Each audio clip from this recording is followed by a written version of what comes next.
রাতে স্বাস্থ্য পরীক্ষার পর বাসায় খালেদা জিয়া দীর্ঘদিন ধরে লিভার, কিডনি সহ নানা জটিলতায় ভুগছেন।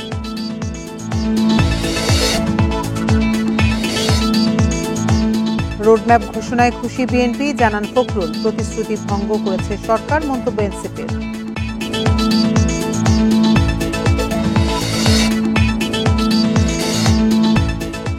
গাজীপুরে গাড়িতে হামলা চালিয়ে আসামি ছিনতাই, 7 পুলিশ আহত, জড়িত ধরতে অভিযান চলছে।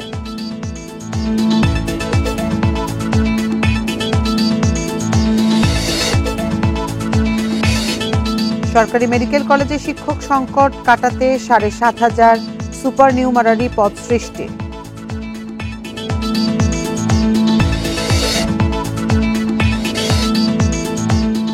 চট্টগ্রাম বন্দরে জাহাজের গড় অবস্থানকাল কমে 2 দিনে, অর্থনীতিতে ইতিবাচক প্রভাব পড়ার আশা ব্যবসায়ীদের।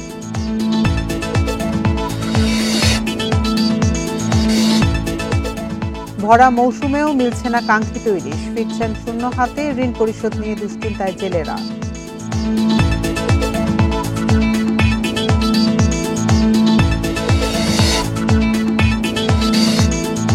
এবং পাকিস্তানের বিরুদ্ধে প্রাণঘাতী ড্রোন হামলার অভিযোগ আফগানিস্তানের, নিহত 3, আহত 7 জন।